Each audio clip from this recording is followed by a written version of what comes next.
Alright, I'm going to show you guys how to opsec videos real quick. So, first things first, this is Sony Vegas. Just fucking pirate it if you're not a smooth brain. So I have my video here. Get the fuck away from me, you fucking nigger.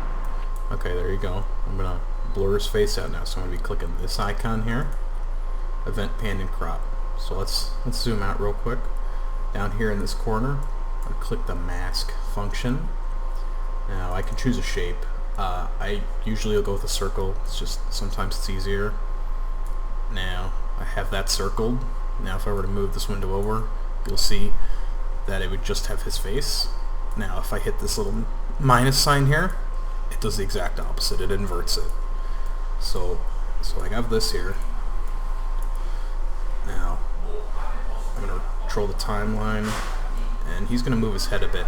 So the way you do it here is if they're moving like their head or something, you can create different points, or you can expand it, and it'll progressively do it. So you have to like kind of control it in a way that it doesn't instantly, or if they like make a quick motion, that it'll work. So like let's say I get here, it's here, and I set it over here.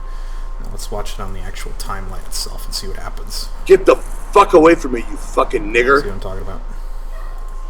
So just gonna delete that. Come back here. I mean, it's pretty much just like that. You just kind of have to watch the video and sort of track where they need their faces to be blurred. It can be a pain in the ass sometimes, especially with Sony Vegas.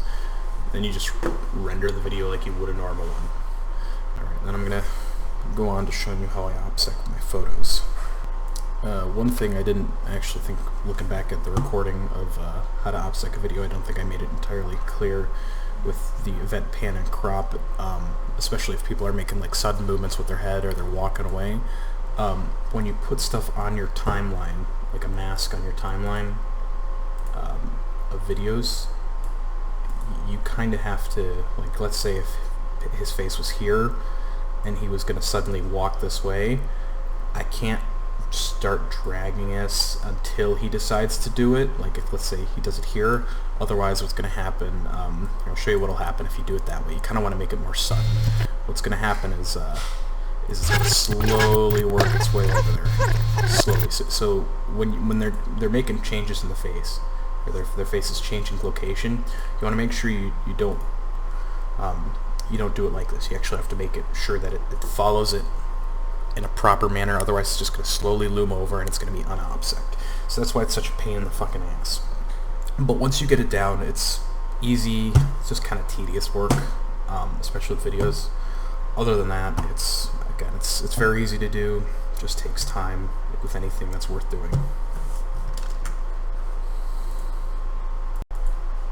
Opsecing photos is 1,000 times easier, just simply because you don't have to worry about the movement. So I've got a photo here. Gonna select that. I use paint.net just because that's the program I got. Distort, I can pixelate it or I can blur it. Most people prefer pixelation, so I'm just gonna select that and that's good enough. No one's gonna tell who that is. Just save the photo.